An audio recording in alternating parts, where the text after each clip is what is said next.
we'll take that sanction. And he goes, that's not a sanction. I'm like, come on, bro. West Coast, man. Okay, we're going to call this meeting to order. We're not? Okay. Okay. We'll call this meeting to order of the Inspector General Committee. And roll call. Student Attorney Alexia Fox. Present. Vice Chair Cruz. Here. Board Superintendent Daniel Eisinger. Present. Chair Cardell. Present. Commissioner Kugler. Here. Commissioner Romano. Here. And Commissioner Vera Garcia. Present. Thank you. This is part of the recurring presentation and update that we are provided by the Office of the Inspector General. And it's always enlightening. John?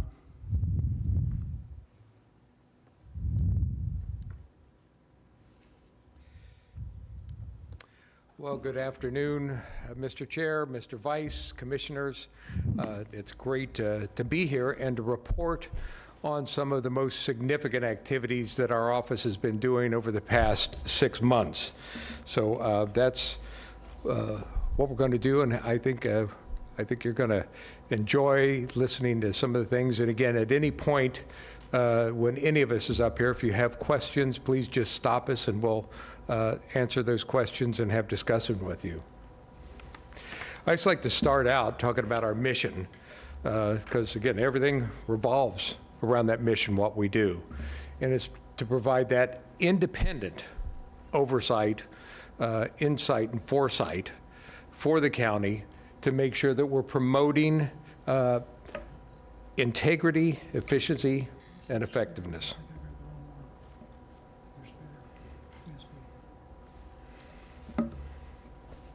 It's right there. I think we're going to be changing out while he's changing out. But you know what we do, again, we're the office that does that for the county, that provides, again, the independent oversight, which is unique and important, and again, called upon by the citizens and elected officials of Palm Beach County, and in fact, all of the, at the time, 38 municipalities, now 39 municipalities, that demanded an office like ours and the Commission on Ethics to provide this a unique oversight. Now, I'd like to say it's our mission, to put it in the most simplest of terms, it's like a coin. On one side, our office of that coin, we prevent, detect, and investigate fraud, waste, and abuse. In other words, we root out the bad. And then on the other side of the coin is we promote efficiency, effectiveness, and integrity in government, and the fact that we promote the good. So it's we root out the bad and promote the good in government. And that's what we do as an independent office, objectively providing that insight to our county and municipal organizations. Today, here's what we're going to talk about, the outline of what we're going to talk about ahead.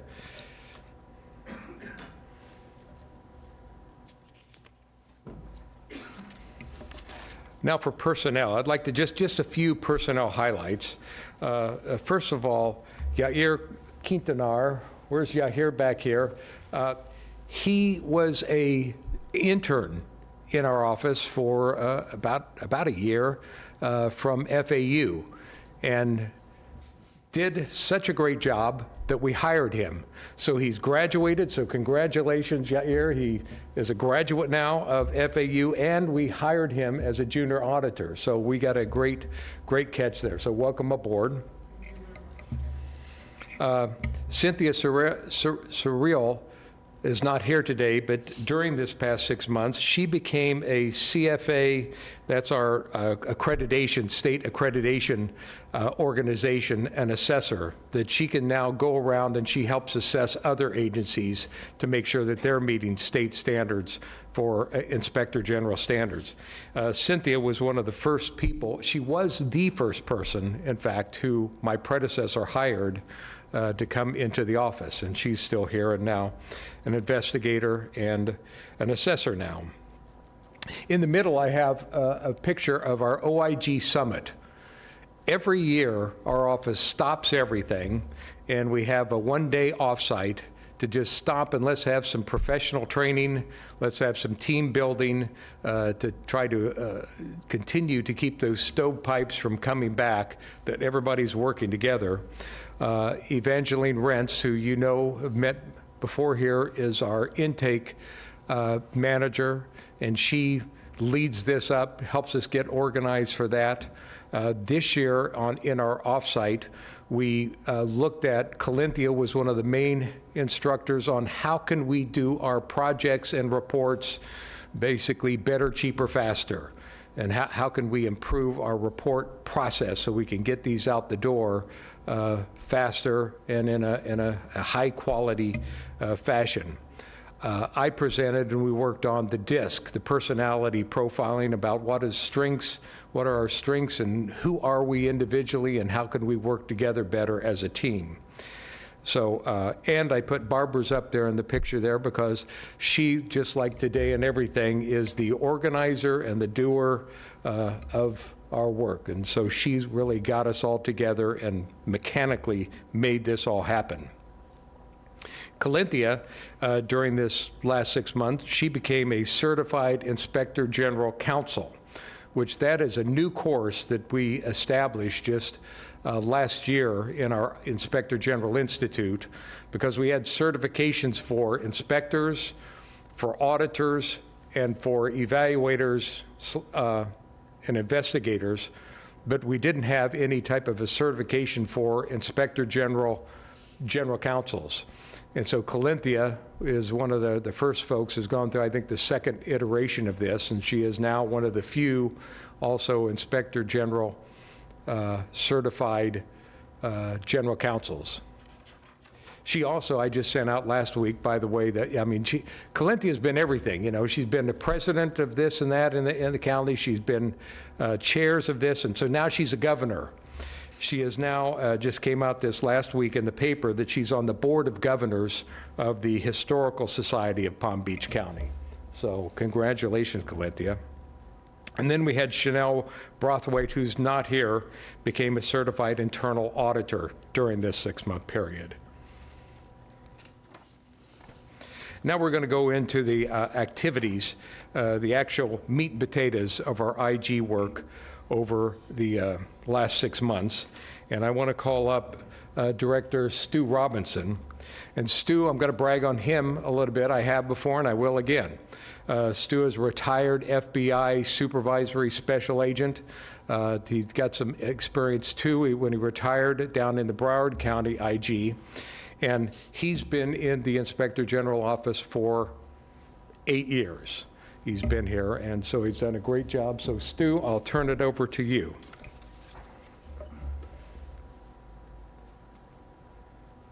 Thank you, John, and thank you for the opportunity, as always, to brief you on our 6 months.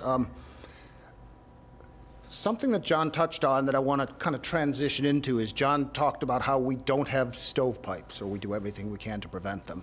And I saw an example yesterday of how this works, because investigations aren't just waiting for something really good to come in. You have to do the work to increase your odds. And yesterday we had a very viable complaint come in, walk in person, and it was converted to a full investigation today that's going to be probably a priority matter. And it came in because one of our auditors got to know a government employee about a year ago. And when that government employee saw what that employee thought was a serious problem, they contacted our office. So it's potentially an ongoing situation, and now we know about it without waiting for somebody to find us. We create those relationships. Let me talk about some of the activities, starting with intake. So intake numbers can be cyclical. They can vary just based on whether people get the notion to talk to us. In this case, from the past 6 months to this 6 months, they're fairly similar. Those 142 complaints of wrongdoing turn into our activities, and at times turn into full investigations. Many times, those are credible hotline calls or emails to us, and our intake staff responds to all of them. And some of them are extraordinarily viable things, just not in our jurisdiction. So if somebody has a serious problem with a state agency, we don't just file it away. We contact that person every time and let them know not just that it's not us, but we give them an email address, a contact number, a way to hopefully address their concern. So intake numbers were fairly consistent for the past 6 months. And then you see investigative activities. We have 31 current full investigations. Those are investigations where not just the complaint came in, but there was something viable to where the investigative supervisor, Chris Dykman, myself, Colinthia, and John have agreed that there's legal sufficiency, that there's something within our jurisdiction where there's been inappropriate activity, waste, fraud, and abuse, and we need to do a full investigation. We had 4 reports in the past 6 months. Let's talk about them. Another thing that's noteworthy is we have all of this intake and this number of investigations, and these fraud cases, the assistance fraud cases, that are important, and we address them. We refer them to law enforcement for potential prosecution. Those came in droves during the COVID era where there was so much assistance money out there. Our number of investigations has not dwindled post-COVID. We're still working on some of those because the folks that we investigate, the county uses that information potentially to ban them from applying for assistance in the future.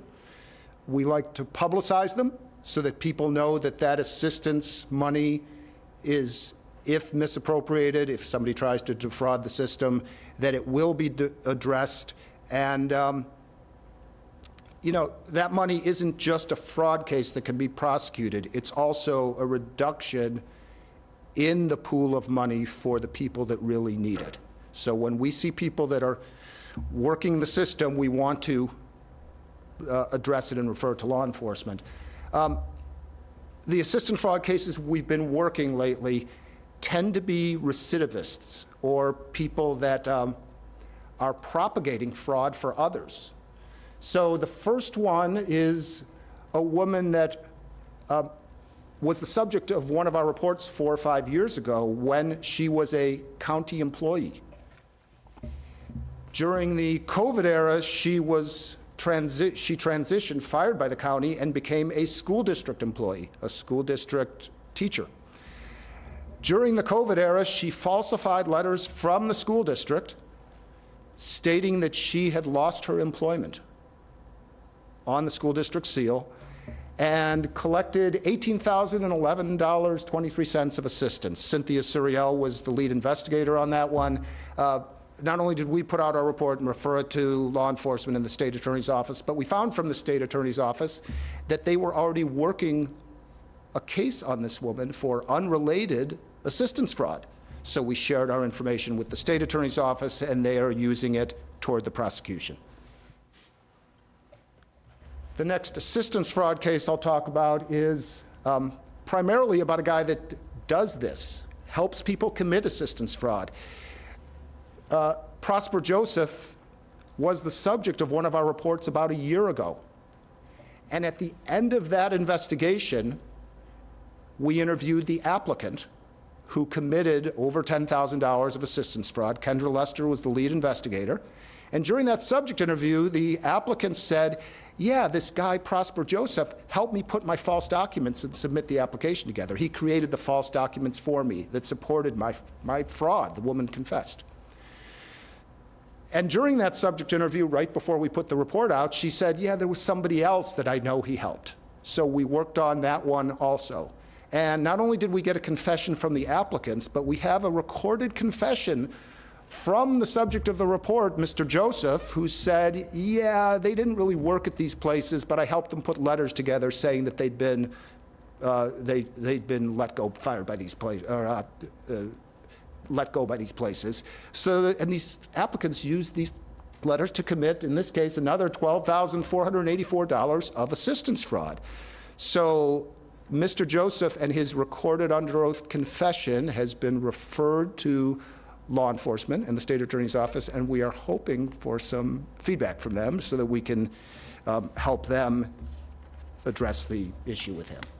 Then there's two other reports we did that were extensive, both on the city of Boynton Beach. So normally when there's a staff problem in a municipality, or often, there'll be human resources action taken against that employee. But in this case, we had the city come to us and ask us to step in because the staff problem was a director. And that director, who was the director of HR for the city, made counter allegations that the city manager, city attorney, assistant city manager, and Office of Internal Oversight for the city all had city violations. So we worked two different investigations that was led by Lizette McGowan and Kendra Lester, two investigators on it. And there were a lot of allegations. I'll go over them with you briefly, but in both reports, at times, evidence existed. These were credible allegations, but not enough to meet our standard of preponderance of the evidence to support that the allegations were true. So the first report we worked on was about potential inappropriate activity by HR Director Tennille DeCoste, that while running for a city commission office in Delray Beach, while she was Boynton Beach HR Director, that she improperly used city facilities, her city time, resources, attended campaign-related events, and solicited employees to donate to her campaign against city policy, if true. So we partially supported those allegations, and the report says as much. Didn't complete required applications to use city facilities, didn't follow the city flex time policy when she was away from the office for campaign things. And on one occasion, there was enough for us to support that she solicited a coworker for a donation during the workday. We made recommendations to the city. The city responded that they've already adopted the substance of those recommendations. The second report was based on allegations from Ms. DeCoste, and there's a host of them. They include potential misconduct, race-based hiring or dismissals, improper restriction on communications,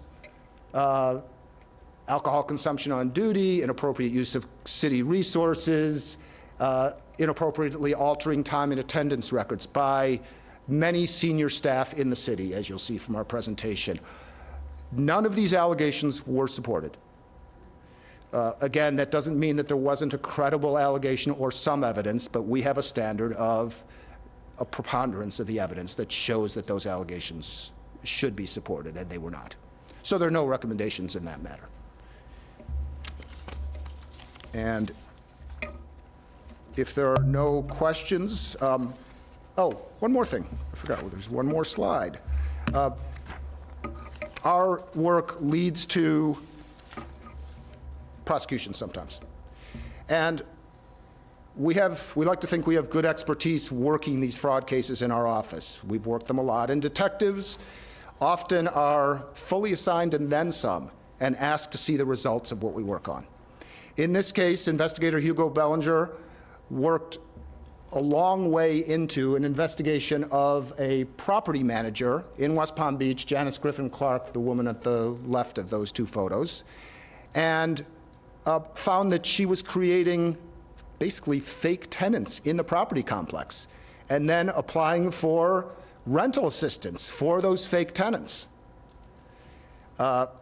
We referred this to the West Palm Beach PD, and a detective at the West Palm Beach PD took it from there and arrested Miss Griffin Clark and the man that was helping her create the fake documents. And both of those, extradited Miss Griffin Clark from out of state. So they're both under arrest pending trial. The state attorney's office did their thing to take the information we had and hold those people accountable. Questions from you all? Thank you very much, and you want to?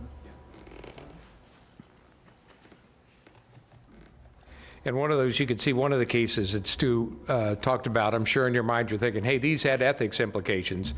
And a lot of times folks complain to both of our offices, and if it's either to one, we make sure the other office also receives these allegations to see if they should be investigating those or not too. So we work closely with the Commission on Ethics on anything that comes in that's related at all, possibly to the Code of Ethics. In rare occasions, we work together sometimes we work parallel, and sometimes one of us will take the lead and work it and then pass it on to the next. So it all depends on the circumstances. Now the next step, I'm gonna turn it over to Tony Montero.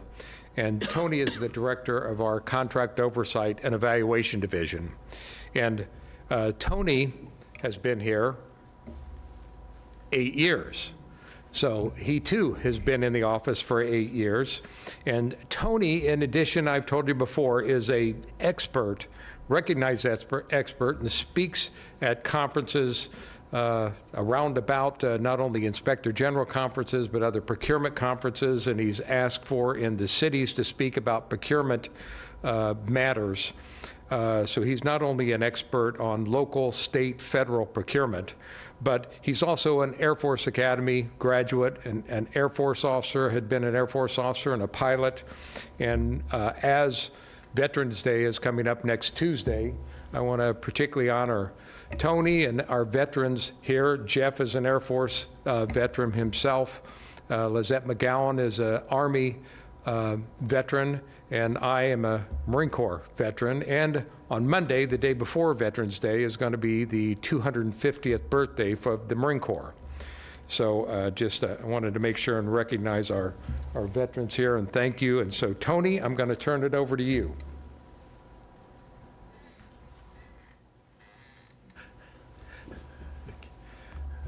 Good afternoon. I'm Tony Montero. I'm the Director of Contract Oversight and Evaluations.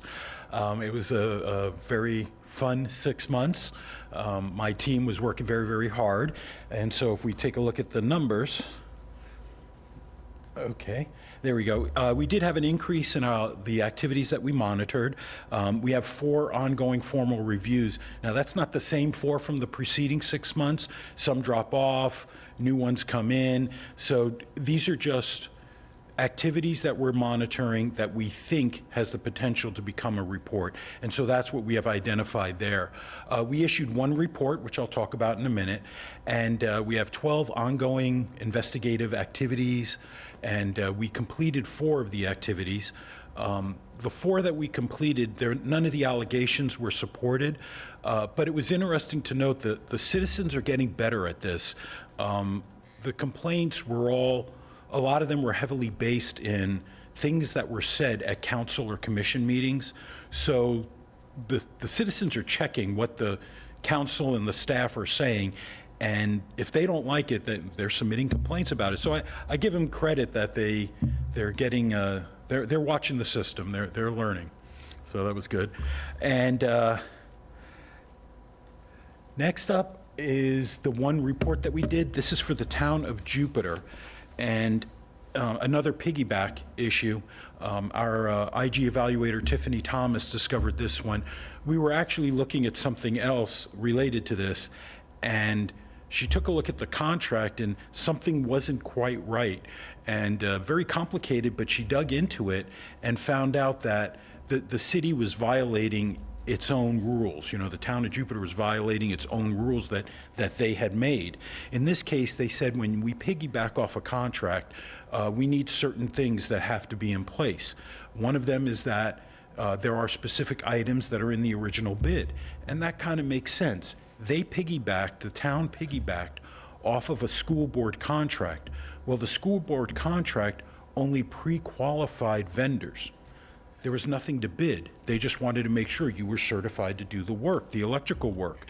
And they awarded these contracts to multiple vendors so that when they needed the work, they can go get a quote and issue the order. Well, when the town piggybacked off of their contract, they didn't follow those same award rules, and they just awarded to one vendor. Well, nothing's priced, and so it's an unpriced action, so how do you know that you're getting the best price? That's why the school board said you have to quote this, and the town missed that. But that was specifically in their rules that they had to follow the other contract, what those terms and conditions were. Another problem was they didn't obtain the competitive quotes, so you have to question the money. So they violated their own rules. The contract really wasn't eligible, and so we issued a report on that. We made 2 recommendations. They trained their staff on their policy for piggybacking and established procedures to ensure compliance with the terms of piggyback contracts. But more importantly, they've already implemented this. We discussed with them their internal controls. And the reason why this issue came up is because they weren't refreshing policies as often as they should. Policies get stale, things change, and nobody bothers to look at what the documents say anymore. And that was partly in this case, things should have been changed. Number 2 was with the high turnover in staff, recently they lost a lot of corporate knowledge. Well, no one was training the new people on what their existing policies were, and that's why this had been missed. So that was a very good lesson learned for everybody in that one. Okay, and the iceberg slide. We do a lot of work in contract oversight. A lot of what we do, you never see. We do a lot of activities. We did 45. We do outreach to people. We're there to provide assistance for them. We assist with complaints and investigations. So we're kind of all over the place in a support role, and that's part of the outreach that we do. We're overseeing procurement, and we advise on things, review, monitor. So that's the work that my division is doing. I always like this slide because we track an incredible amount of data. I'm a data guy. I was an engineer by degree, so naturally I'm here. And contract oversight, I ran the numbers, and I do this to show that, to check to make sure that we're not biased in our decisions, that when we're out there in the field and we're looking at the municipalities, that we're trying as much as possible to be fair and unbiased in what we look at and why we're looking at it. And these numbers are just showing, you know, how our activities broke in terms of the number of activities we did and the dollar amount. And it's fairly well balanced. The next slide is kind of like a follow-on to that. We also want to make sure that we're covering all the different types of activities that are going on in procurement. So you can see, if you look at the numbers, about a quarter of our projects are construction projects. Of course, that's $134 million. Services, we do about 40% of those were services, but of that, it was $60 million worth of business. So, you know, we can look at this information and decide, are we covering everything that we need to cover? Correspondence, by the way, is again another quarter, just based on sheer activity. Dollar-wise, it's about $40 million. Okay, and last, just some of the roadside assistance that we do. We don't know what else to call it, but it's when people call us up and say, we have an issue, can you help us out? So the first one was a municipality called us and said, okay, we're at a quandary. We don't know if this should follow the Consultants Competitive Negotiation Act, which is for construction when you're selecting professionals. And it was right in the gray zone. And so we talked through it. We said, okay, look at this chapter over here. You have, these are the definitions. And even the Florida statutes uses the word may in there, which is a rarity. And it says may, and then you go to another part where they talk about public land, and you have all these dollar values and other things that kick in. So we found the sweet spot for him. We told him, here are the issues, frame it out, here's where you need to be. But in the end, it still is an interpretive decision. So we at least gave them enough ammunition to go visit their legal counsel. And, that was the recommendation. It's like, go see legal. You know what the question is now. Find out how you're going to interpret this and decide, are we doing the right thing or not? And so that was a good one. This was nice. We had a new director of their facilities, one of the municipalities, and he came from another county in Florida, and he had no idea how the county did business here. And so he was telling us what they did in the other county, and in his new position with this town, did those things still apply? So I took him through the whole thing, and we explained to him, okay, look at this, look at this, look at these ordinances. No, that's something your other county did. We don't have that process here. So it was a very interesting discussion, from how different counties do their business and what passes down to the municipalities. And the last one was, we had I had given a presentation about inspections and evaluations. And the New Orleans OIG, that's what the little hat is for, the New Orleans OIG wanted to know how we did our business. They were very interested in it. So they want to expand their program. Their office started off mainly as an audit shop, and they still have a lot of those audit procedures in place. But when they looked at what our program was doing, they wanted to get that kind of outreach into their own city. And so they sent somebody to shadow us for a week and learn how we manage, how we assess risk, what are our processes, and how we get through the sheer numbers that we do. And we gave them a lot of good ideas. They left here very excited with the possibility of some of the inspections that they can conduct for their own city, some of the things that they can look at and expand what program they're doing. So, and that's it. Any questions? Yes, sir. I'm wondering what your experience is, Tony, with, or if you've ever seen this, where a municipality or the county puts out requests for proposals for, say, a construction project. They get a number of bids.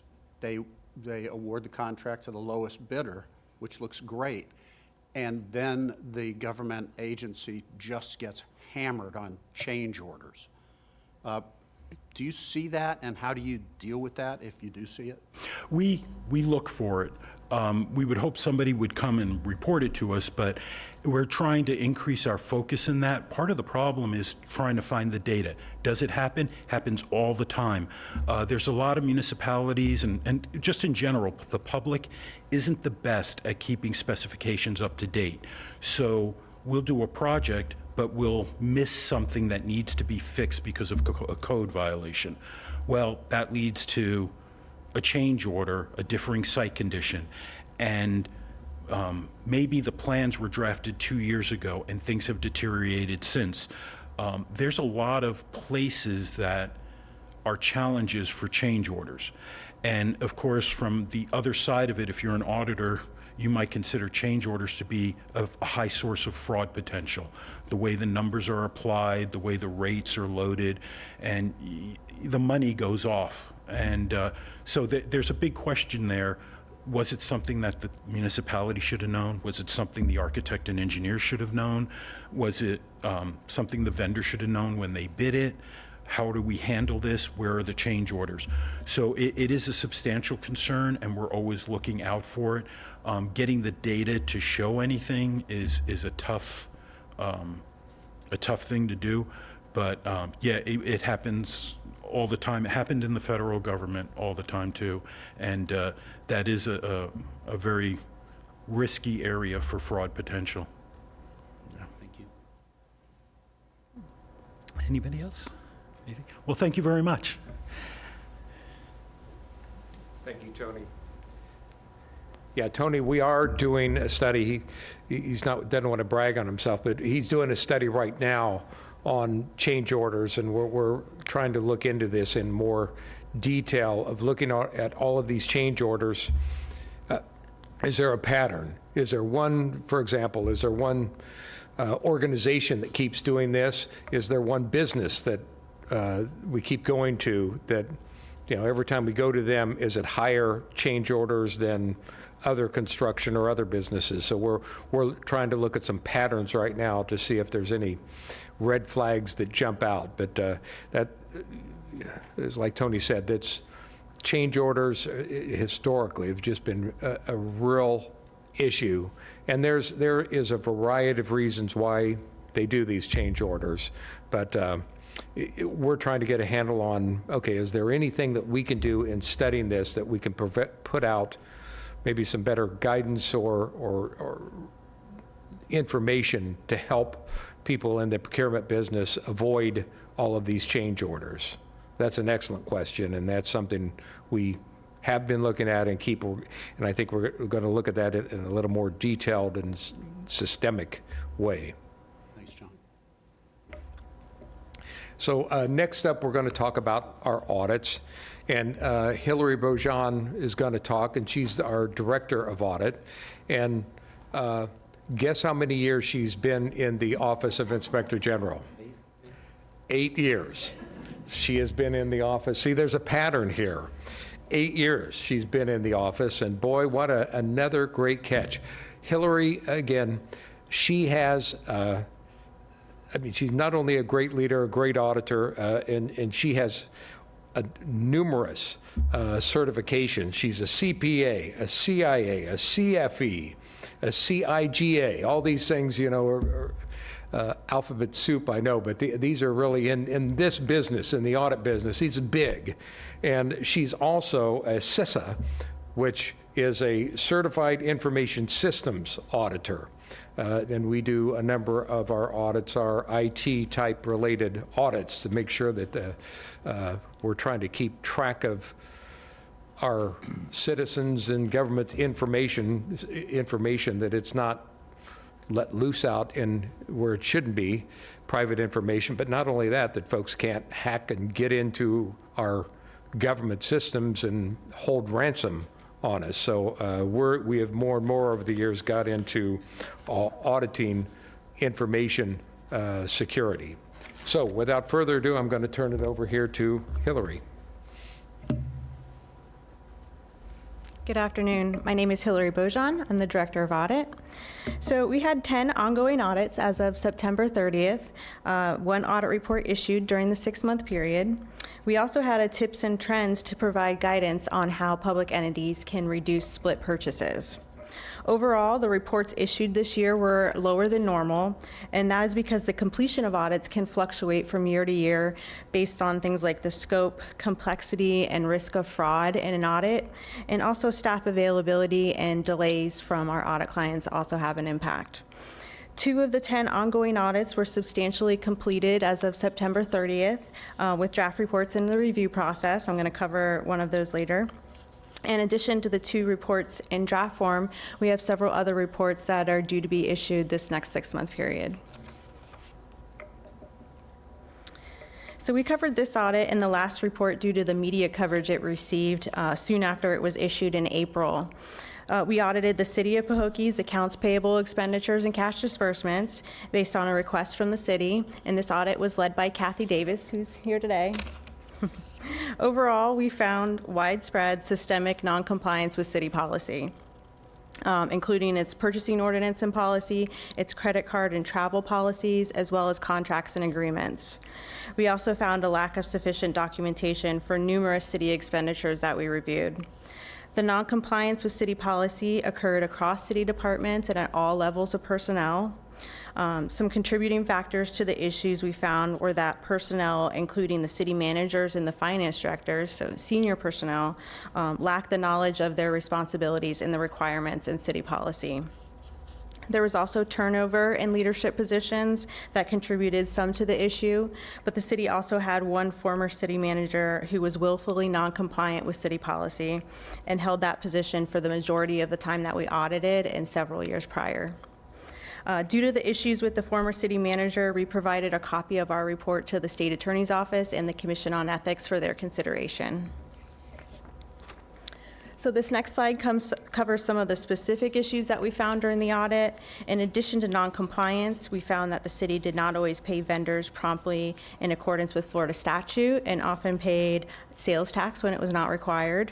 We also found instances of the former city manager using the city's credit card for purchases with no benefit to the city, including personal travel, subscriptions, and a rental car upgrade. That former city manager also gave commissioners permission to violate the city's travel and credit card policies for meals while traveling. In that case, we found that the commissioners purchased meals on their city credit card after they received a cash advance for their meal allowances. We also found that certain commissioners and that same former city manager used their city credit cards for upgrades on flights. Additionally, we found the city did not maintain accurate records for capital assets and IT equipment. And lastly, we found that the city lacked adequate controls over its vendor file, as well as a policy for their IT processes. The issues that we identified in our audit have continued for at least 10 years, despite being reported by the city's external auditors and in past OIG audits and investigations. So the next slide covers our recommendations. We recommended that the city update and implement policies to provide clear and consistent direction. We often found that their policies conflicted with each other, and that's confusing and could cause non-compliance. We also recommended that they update their policies to provide oversight of city manager and commissioners' expenditures. The city should also ensure that personnel and officials understand the policy requirements and their responsibilities. In addition to the recommendations, we also suggested that the city seek additional outside assistance from a management consulting company to help them implement the policy updates and train personnel. The city accepted our recommendations and our suggestion. So I'm going to cover one recent significant report that's published after September 30th. Let's see. So this report was issued in October. We audited the Solid Waste Authority's tipping fee revenue and cash intake process. And this audit was performed by Hank Nagel. He's not here today. He's at FAU. We found several weaknesses in the Solid Waste Authority's process, including that accounts receivable reconciliations did not always reconcile variances, they were not performed timely or reviewed by someone other than the preparer. The write-off of delinquent accounts was not performed consistently, and that resulted in past due accounts that ranged from 4 to 31 months past due. There were customer security deposits and surety bonds that were not always reviewed in compliance with procedures, and that resulted in balances due or written off in excess of the deposit amount. Management review of voided and manual tickets, which have a higher risk of cash theft, were not documented. And management approval of hauler charge accounts was also not documented. Management concurred with our findings and accepted our recommendations. So this slide and the next are just a snapshot of our ongoing audits. We currently have 9 audits in process, excluding the Solid Waste Authority audit that was issued in October. And the first audit shown here, the Palm Beach County Workforce Housing Program, Wellington Club Apartments, it's due to be issued later this month. And these are just the remaining ongoing audits. And our planned audits for fiscal year 2026 are going to be covered later in the plans, objectives, and initiatives section. So that concludes the audit. Do I have any questions? Yes, through the chair. You saw mentioned law enforcement overtime. Is that, do those things get referred to FDLE routinely, or do you, I guess I'm wondering how much oversight the IG has for local law enforcement? Since it's The payroll is from city funds. We have oversight of what is paid to those officers. And so, yeah, I think we definitely have oversight over it. I think we would refer anything to FDLE if we needed to. Yeah. If there was more criminal. Yes, potentially criminal exactly, intent. yes. Thank you. Yes. In a case where you have 10 years of chronic nonfeasance, do you go back and check? I mean, they say, okay, yeah, we'll do whatever you say. Have a nice day, and then forget about you? Or do you have a process to go back and check and see if they're complying? Yes, we do follow up on all of our audit recommendations to see if the city implemented corrective action, and then if they do, we close it out as an implemented recommendation. Otherwise, we keep monitoring it until it's no longer applicable, and then it gets closed out. And then I notice sometimes these kinds of issues tend to come up with municipalities that are on the poorer side, that lack resources to hire the best experts. Is there any kind of help that comes from the county or are they just on their own, figure it out, raise your taxes, whatever?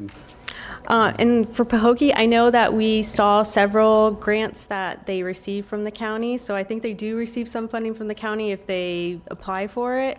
I think the same is true with state funding, although I think there was a prior OIG review, maybe Tony or John could provide more insight on it, where they did have a state grant that they had to refund the money back to the state because they weren't following it correctly. But they do get funding from other sources, and whether it's enough, we couldn't say, but yeah. Thank you very much. You're welcome. Okay, thank you.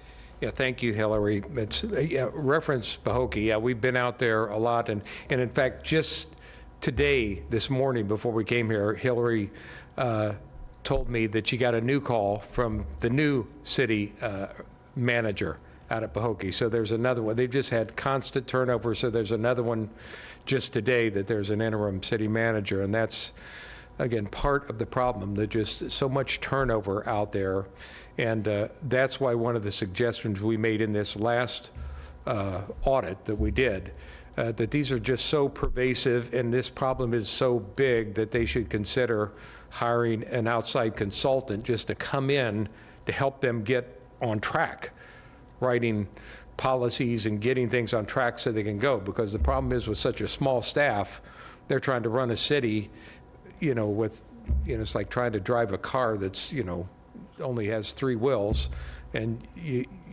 don't have time to get out there and fix things. They're trying to pay the bills. So it's certainly a problem. I'm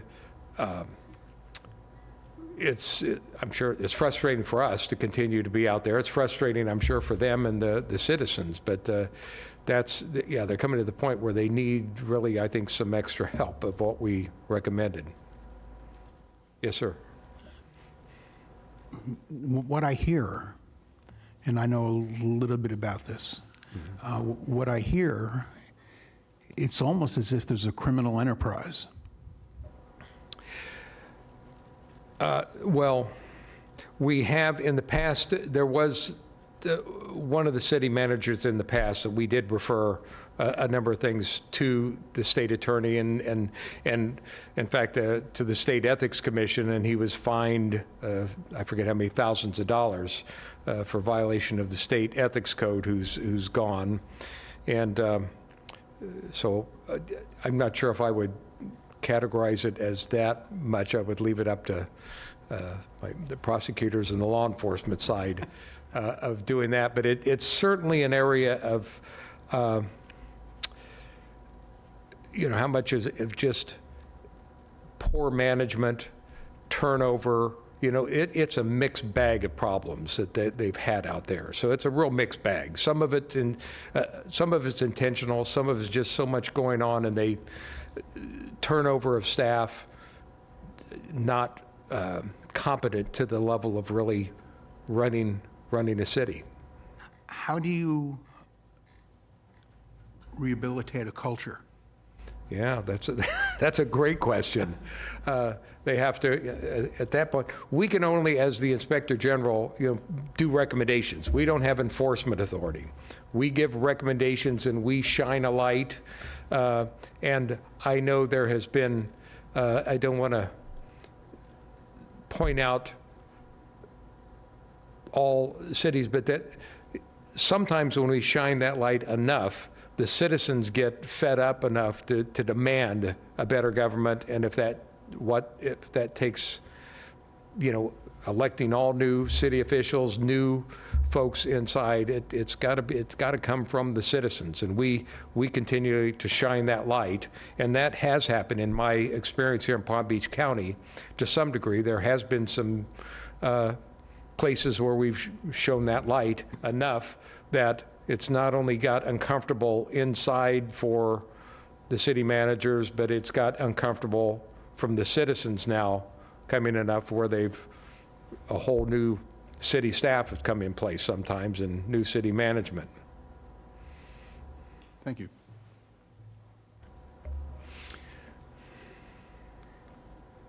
Next up, we're going to talk about our training and outreach. And I'm going to let Calinthia Dillard talk about this. And I'll let you take a guess about how long she's been in the Office of Inspector General. Could it be 8? No. See, that was a trick question. I know. Calinthia has been in the office 10 years, but she has been the deputy for 8 years. So there's a pattern here, 8 years of all this. So she has been not only the general counsel the first few years, but she's been the deputy inspector general for the last 8 years. And as you can see, 8 years, that's when things started coming together well for the office here. And Calinthia has been, a big part of this.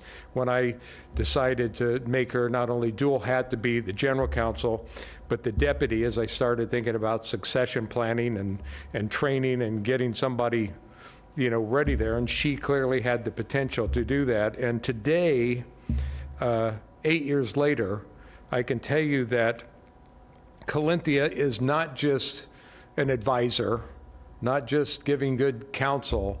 I consider Calinthia as my partner. She is my co-leader of the office. There is no decision that is made in this office of any consequence that is not made together with Calinthia. When it comes to hiring, firing, promotions, budget, strategy, oversight, strategic oversight of all of our operations and the future, Calinthia is my partner in this. And I value her just greatly as a partner. She's recognized not only by me in my office, but nationally. She was elected by her peers nationally and is on the board of the Association of Inspector Generals, on the board of directors. She is an instructor at our Inspector General Institute, which certifies all Inspector Generals. So she is one of the key instructors in that.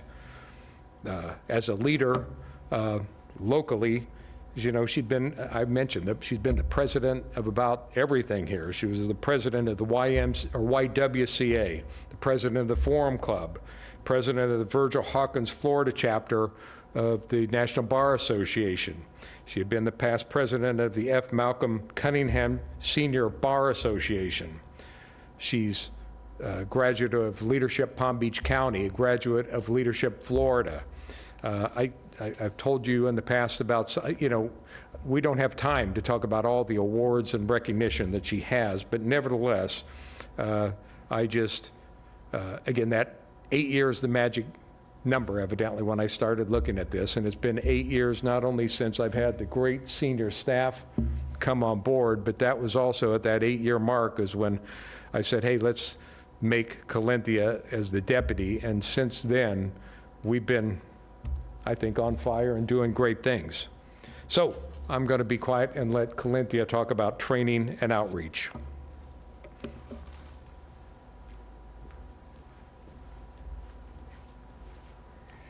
Good afternoon. I'll say for the watching public, I'll introduce myself. Calinthia Dillard, and as John mentioned, I'm the General Counsel and Deputy Inspector General.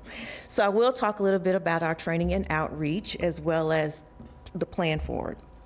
So we always include on the slide, an ounce of outreach is worth a pound of enforcement. So what do we mean by that? You know, our philosophy is proactive education and outreach is really often more effective and less costly than waiting until a problem arises to address it. So our goal is to go out to the community, go out to the public, go out to government employees and communicate our mission, who we are. Believe it or not, there are still people out there who aren't quite sure of what our jurisdiction is. So we try to go out into the community, let people know that our goal is not just to make government better, but to work together with them to make government better. So some of the outreach that we do includes outreach to government personnel. For example, we do work with the Palm Beach County Fraud Task Force.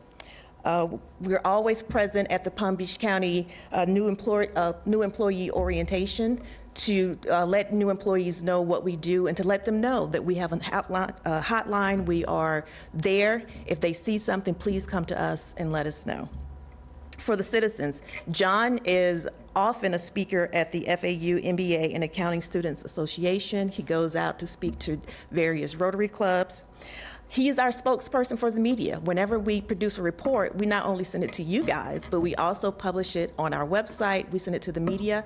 And if they have questions and they want to conduct an interview, he is the face of our office. So he does that. And from time to time, he will pull somebody in from the office to help him answer some of those tough questions. But we try to make sure we have a good relationship with the media because they help us get our message out to the public as well. We participate in state and national institutes, particularly the AIG. As he mentioned, I'm a speaker for that. He presents often.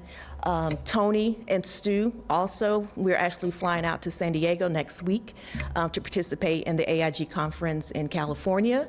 And I will serve on a panel there to talk about some of the issues that come up as it relates to legal concerns for offices of Inspector Generals.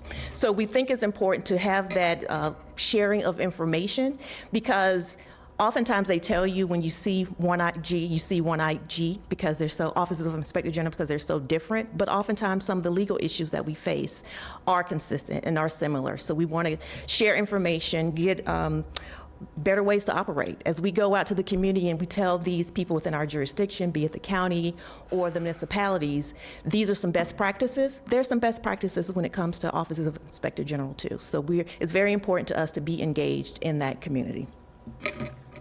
With respect to publications, we publish our tips and trends, which were spoken about before. So as we go out and we're doing audits and investigations and we see these issues that come up from time to time, as opposed to going out and doing an investigation for every office, it's more effective often to just do a tips and trends to say, these are some of the issues that come up, please be mindful of that. I get calls, even as the general counsel, from attorneys that represent municipalities and say, hey, let's talk about that tips and trends that you issued. We don't necessarily want you to come in and audit right now, but this is a matter that comes up.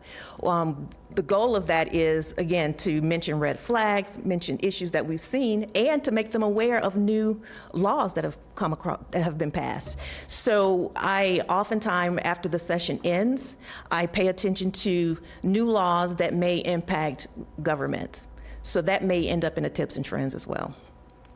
We release our annual reports, and we provide pamphlets. We have one particular pamphlet that we make available that talks about red flags when it comes to fraud. So again, we want to make the information available so that we're not waiting until an issue becomes a problem. So some additional examples of some of the education and outreach that we provide. Through John's leadership, we've established a reputation, I think, in our community as well as in the IG community overall for being competent professionals.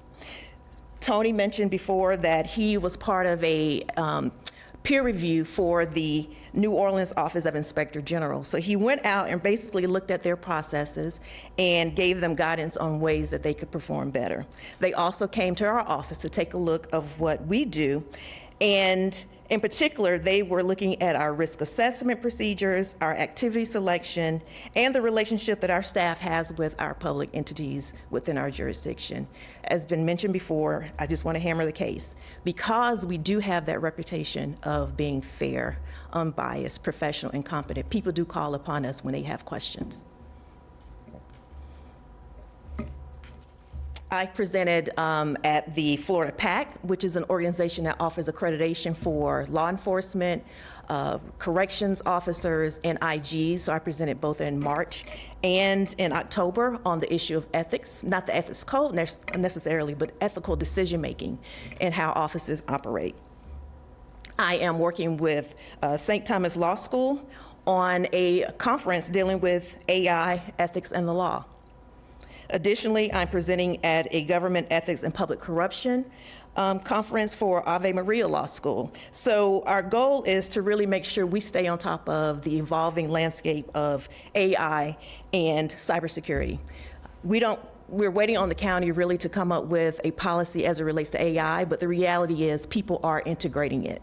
So you can look at the implementation of AI, but we're also thinking about how do you audit AI for those entities who've decided to integrate it into their systems. So with all the experience that Hillary has and the knowledge as a CISA and things of those nature, we are working together to make sure we have the appropriate knowledge, expertise, and skill level to address AI as government entities are integrating it into their operations. I will move on now to budget and staffing.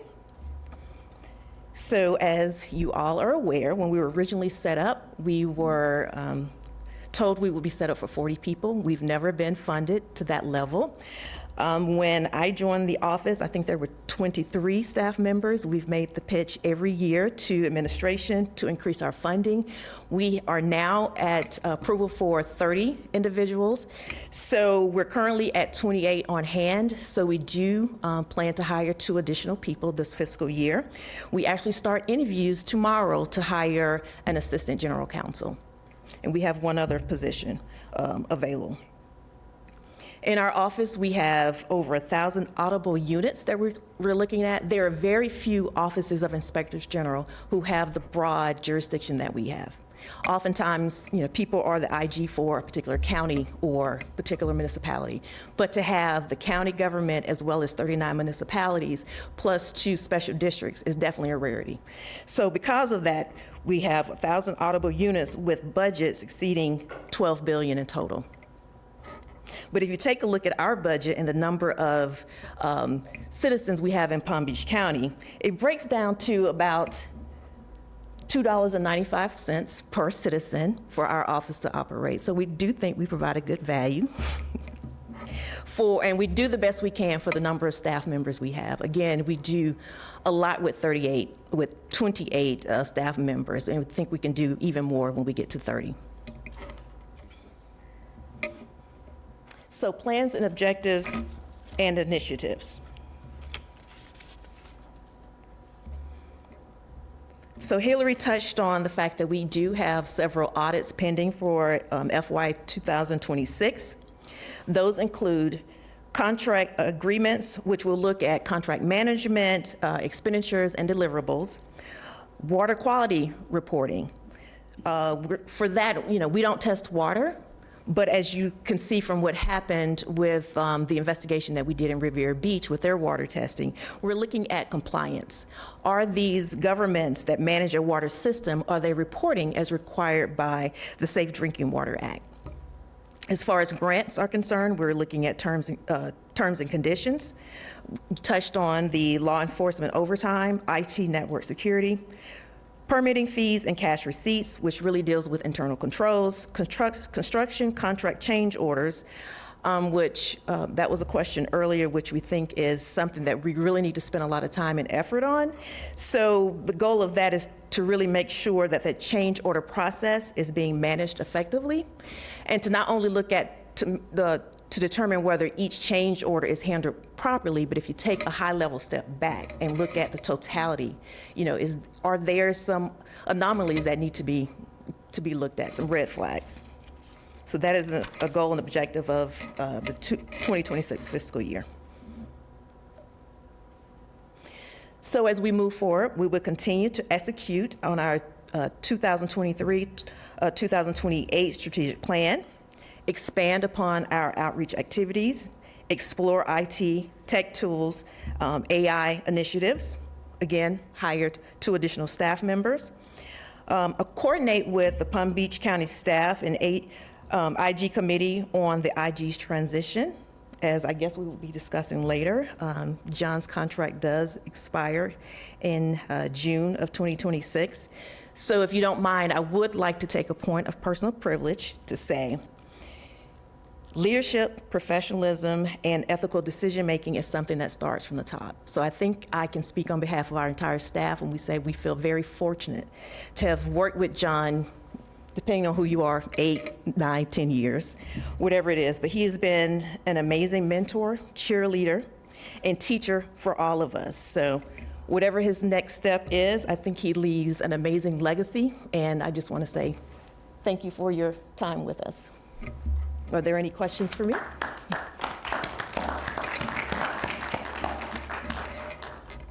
Okay. I have a question. Yes, sir. In light of the importance of being on the cutting edge of technology, do you think that the staff computers ought to be able to take thumb drives instead of antiquated technology? Is that a serious question? It's kind of an insight. Okay. Because I was going to start talking about security, but I'll leave it at that. Just trying to get a plug in. Okay, thank you, Calenthia. Again, great job. Hey, I do want to mention that maybe in the back of somebody's mind there, you might be thinking, boy, they're going to California and they go, myself, Calenthia, instructors for the Institute, the association pays for our travel and per diem. So they pay for us to do that. That's not our dollars paying for this. So they pay that travel and per diem for that.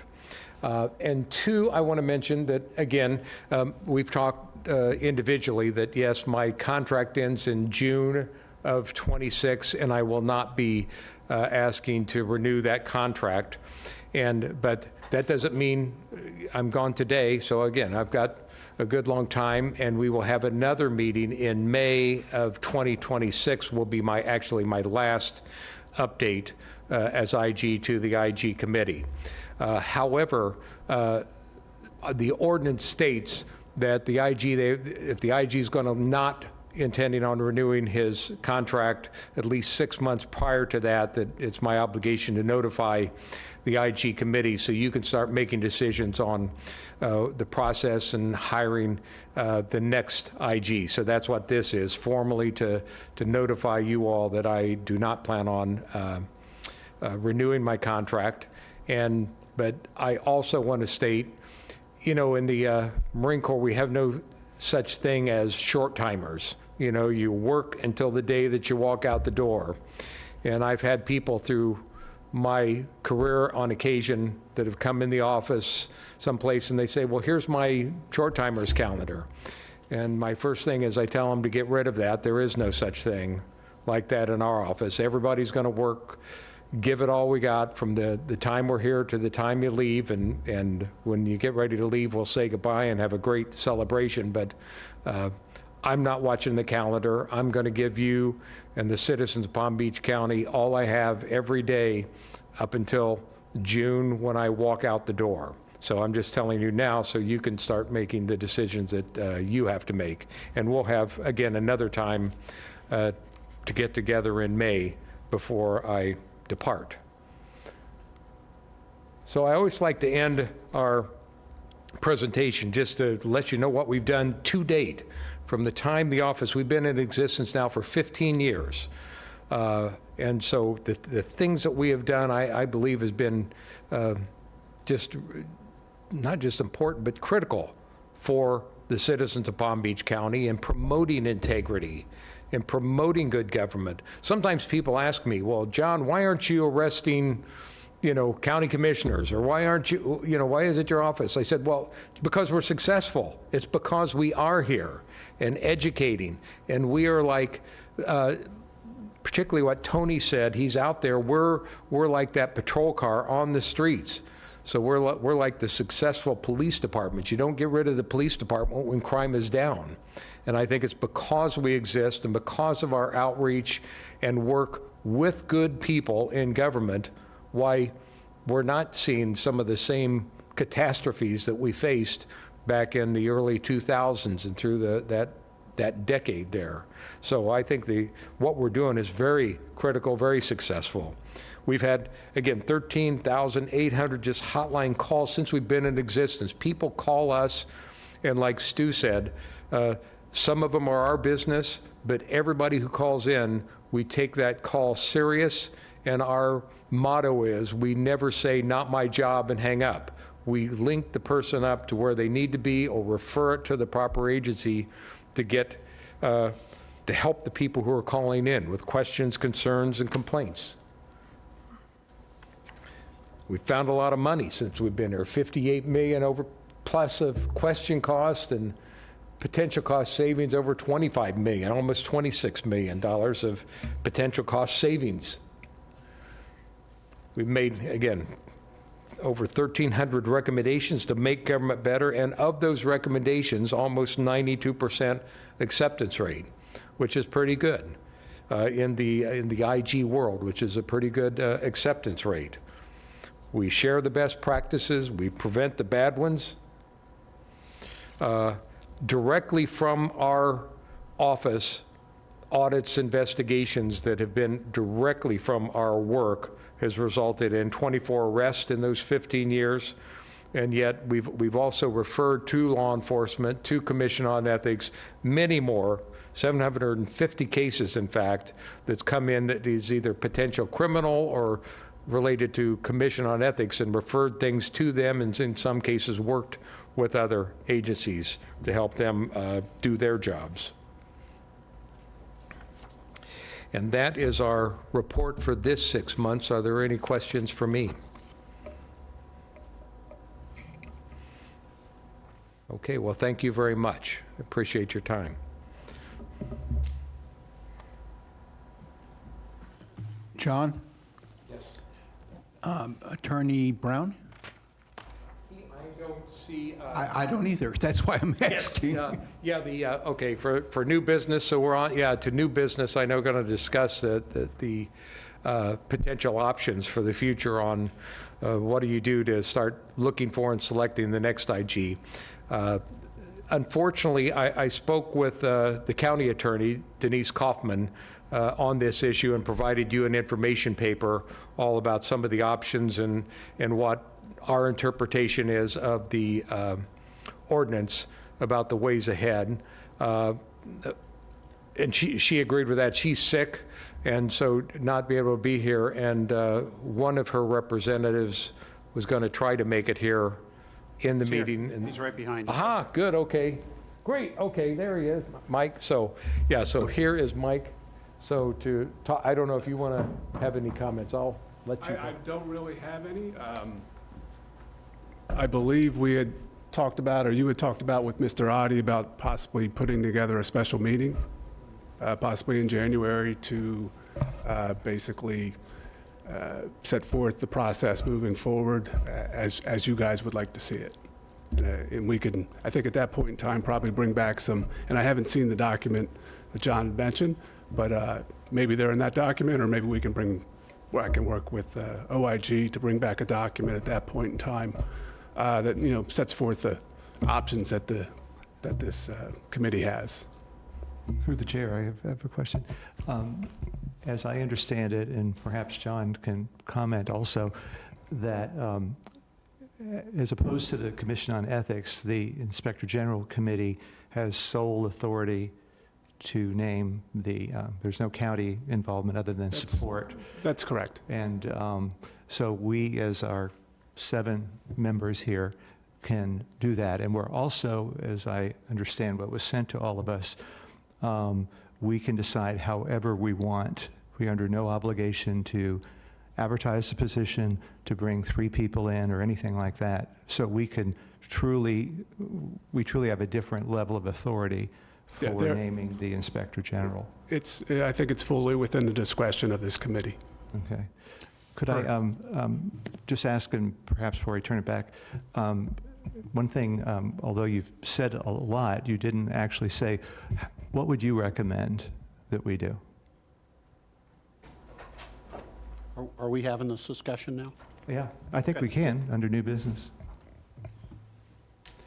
Yeah, I would say whether you make your decision today, in January, or a number of months from now, my professional and personal opinion will not change. There is, and I know, not only from working with Colentia, but I know from my experience on the Association of Inspector Generals. I've been on the board for years. I know most of the Inspector Generals across the United States. I've been a federal Inspector General. I know a number of the federal Inspector Generals that, well, the ones who, at least the ones who, before they got fired, I know them, who may be looking for a job. I know them all. They're friends of mine. I respect them a lot. But there is nobody who is uniquely qualified as Colentia Dillard to be the next IG. There, par none. There's nobody, I don't care the department, I told her was friends with the Department of Justice Inspector General and Department of State Inspector. I don't care if they came down here. I love them to death, but they are not as qualified as Colentia Dillard because of her, not only her experience, but her skills and abilities and balanced. We share, again, the same approach, the same thoughts, the same professional, again, approach to Inspector General work. And nobody has the knowledge of not only the county. We are unique, as she said. You know, most Inspector General offices are single. They either have a county, a major city, a major department. We are very unique in that we have the county government, the 39 municipalities, the 2 special districts. Nobody knows that like Colentia. So I guess That's your short I don't answer? want That's your to short tell you answer, what to do, That's your but I'll short tell you answer, who right? to do. My short answer is whether it's today, in January, or months down the road. Again, I just cannot see anybody else close to Colentia Dillard that would fill this position.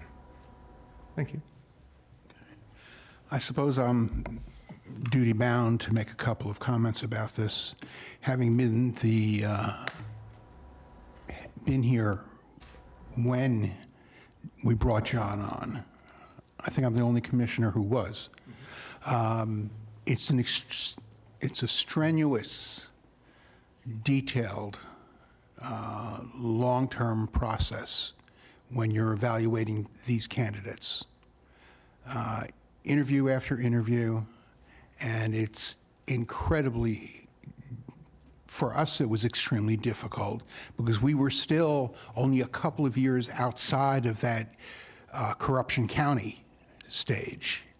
And we had, I don't know, maybe, I know 4 for sure, 4 candidates for sure. And we, I'm sorry? I think there were 6. Yeah, it started with 6, and we sort of got our way down until we had John. And John has exceeded my expectations. I've been here for a long time, and John's been here the second longest time. And he has done just a remarkable job. My profession is one that bumps into his and supports it. And he has never disappointed me. Well, a couple of his jokes, maybe, but he has never disappointed me.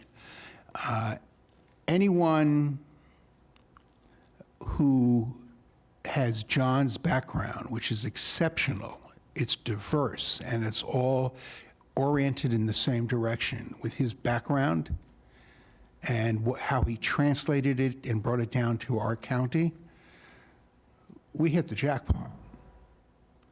And I've never lost sleep over thinking about what John was doing or what was going on in the county, even though there were some hiccups along the way, because of who he is. Who he is speaks so loud that I don't care what he's saying because of my experience with him. And so as he steps away and we've got Calinthia here, proven track record, exceptional individual. I was so thrilled by watching Calinthia grow, and her speed of growth was remarkable. We've got a really great start, and we just need to do our due diligence because we owe it to the county. And that being said, Commissioners, any other comments? Yes. Yes, I think there are a few more people who want to talk down there. I'm going to seize on what you said last, which is we need to do our due diligence because we owe it to the county. I have no doubt that Calinthia is well qualified, but I have these concerns that just anointing her as an insider does two things. It stops us from doing our job because we're the ones that are supposed to take on that burden of vetting, interviewing, questioning, and appointing. And I don't think we have the right to shirk that duty. But because I think one of the things that John said in his initial was enhancing public trust.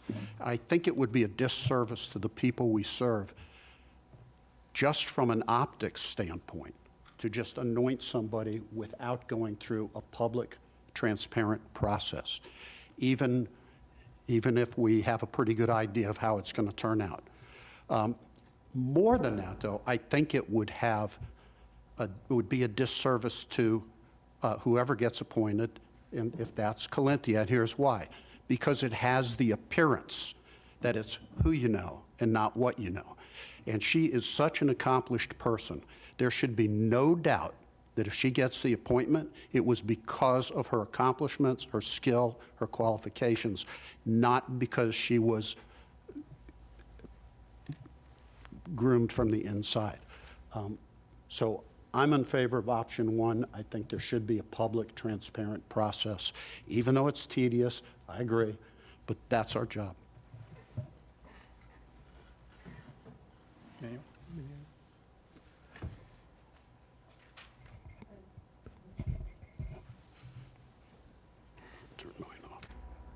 Thank you, Chair. I just had one question. I know we have 3 options.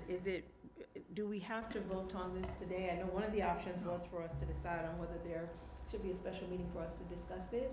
No, this is just a, Okay. talk about it. We're going to talk about it more. Okay. Then I'll reserve Okay, my- Mr. Chair, I'd just like an inquiry, and I guess maybe the attorney, that I think at the very least, we need to set the special meeting now and not wait until after the first of the year. I think we need to move ahead and not push this into January. No, and it took us probably close to 8 months to do this. And that was another time. I think we've had a person in place for 8 to 10 years, and it's not what the Cheryl Stickler IG office was at the time. And we have an award-winning staff and an award-winning approach. I think it would be a waste of the taxpayers' dollars and time to go out, and if we're starting from ground zero. There is no one who knows the county and the Inspector General process other than the people that are in this room right now. I feel very, very strongly about that.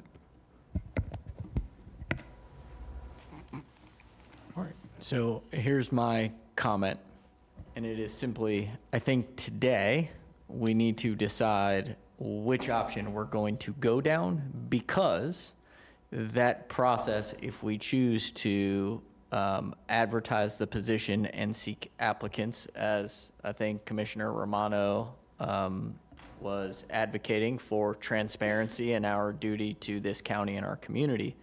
We need to make that decision now so that we have the time to make the decision by the time that the current Inspector General steps down in June.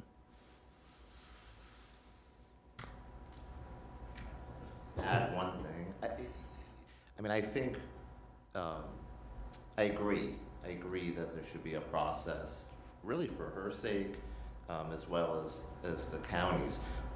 But I think we can narrow the scope of applicants considerably. I think we can essentially put the qualifications out there that you need to have worked at an IG's office for a certain amount of years. You have to have the credentials that she has and see what kind of applicants we get. I suspect it won't be many that can meet sort of the high standard that it appears we already have. And I don't think we should open it to just anybody. I think if we agreed upon those standards, maybe with the help of the county attorney's office, and then open it up, I think it'll be a narrow group of people that we would then have to vet through, not the group that you all had to go through way back when. I think we could agree on the qualifications that we think the person should have, and I suspect it'll be a narrow group. So I agree with that. The IG ordinance does list, subsection 1 of section 2-424 does list the minimum qualifications. And I think that there certainly would be a preference from everybody on the committee, as I'm understanding it, to also, in addition to those minimum qualifications, have an understanding of the local community here and an understanding of how Palm Beach County has worked and how it has proceeded to where we have gotten to the point we're at now, which also includes an understanding of the history of where we're at and the progression over time.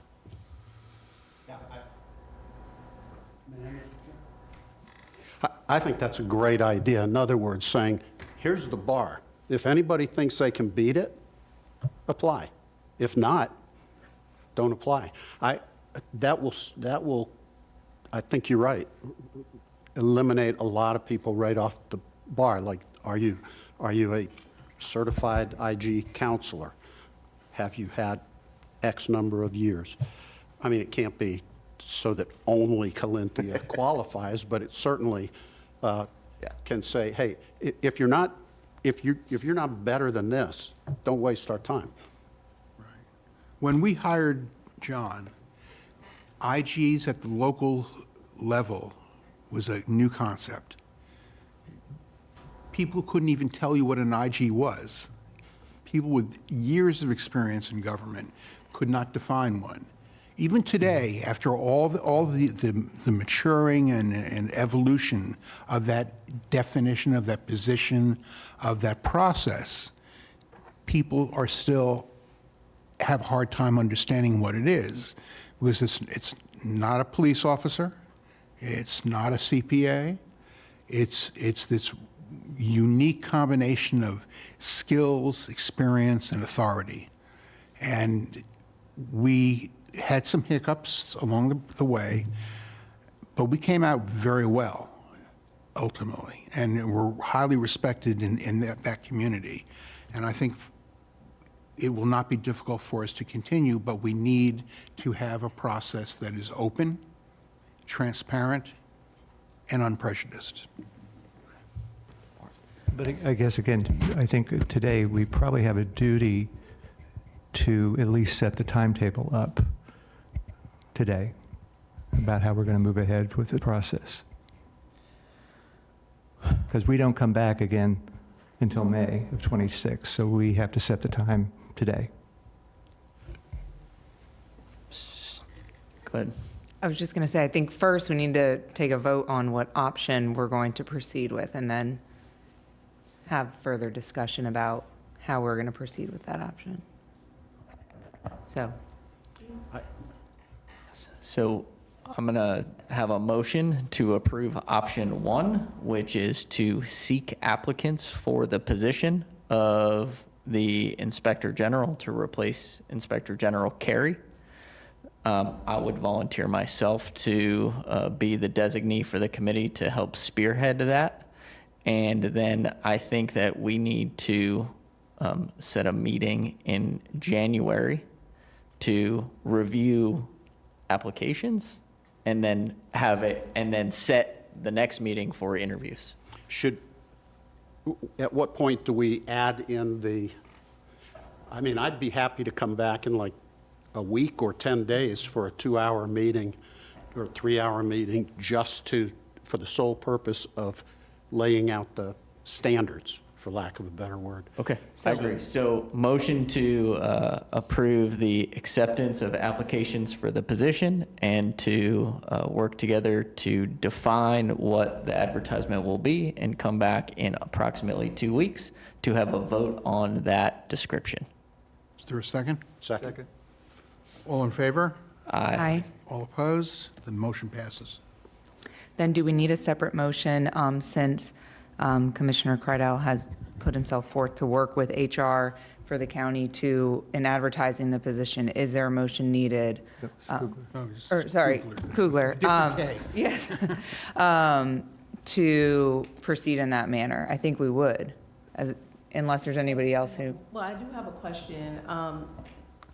Before we proceed with that meeting, are we going to make determinations as to whether or not this should be a national search or local search? I mean, are we able to define the parameters before we go ahead and start with the advertisement of the? I think the special meeting in 2 weeks would be for that purpose. Okay, so we're holding off on defining it, and nothing about the search will be defined until we have the special meeting. Is that Yes. Correct. Yes. Yes, and I think in the meantime, we'll work on a draft description for that. It would need to be forwarded to everybody. We'll work with the county attorney's office to help us with that. And then we will have a draft for the meeting that can then be discussed and voted on. You guys aren't going to be able to forward a draft to each other, so I just need to be real clear on that. Okay. So we'll work on it. Okay. We can talk. Understood. Okay. Anything else from the, I mean, I would like to say one thing, and I think this goes to your point, Mr. Cruz. We're fortunate in Palm Beach County to have what seems to be the top talent when we're talking about inspector generals, and I lean into the remarks that John provided about Colinthia. You know, when you take the fact that Colinthia is going around the country earning the respect of the people that would seemingly be putting in for the position that, you know, it seems that she wants, she's earned and, you know, and worked hard to get to that point. I just hope that when we're looking at this group and how we're going to define this, that we understand that it seems, based on all accounts, and I think most people would understand and agree, that we have what appears to be the top talent right here in Palm Beach County. So I just wanted to commend John and commend Colinthia and the team that you have. I think you said they're small but mighty, but I leave again impressed by the work that you all are doing for the betterment of our county. So thank you. Just one more procedural comment. Will the IG's office or the county attorney work with the logistics of getting the room and the publication of the meeting? Yes. Because that, obviously that has to be done. Yes. Yeah, we'll work with the county to get a room. It may be difficult because Thanksgiving's coming up, so I suspect it's probably going to be in December, or that's probably realistically would be after Thanksgiving when we get a time to meet.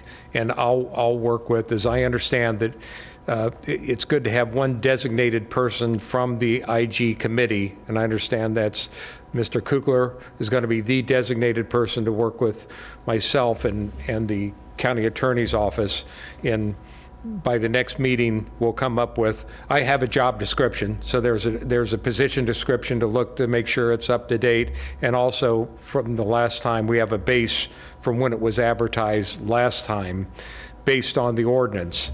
And so we'll come up with, we have those two bases at least to work with, the county's attorney and your representative.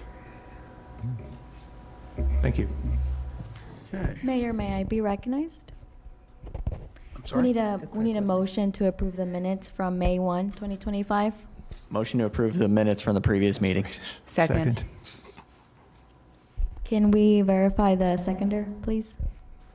Me. Anything else? I think we need We have a, to Motion vote. to adjourn? No, no, we need to approve need the a full minutes. vote on And that. approve the minutes? Yes. Did we vote on your motion? No, we did, that was motion second. Okay. Now we need to vote. Okay. Aye. There's a motion. All in favor, say aye. Aye. Opposed, say nay. It passes. Okay. And with that, we're adjourned.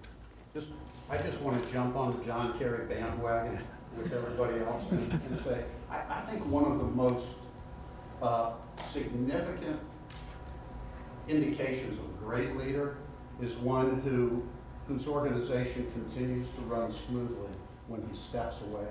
And it looks like that's what you have built. And that's one of those very subtle but very profound things. And my hat's off to you for that. Thank you. Give me one. If I had one, it would be. See you in 2 weeks. Thereabouts. All right.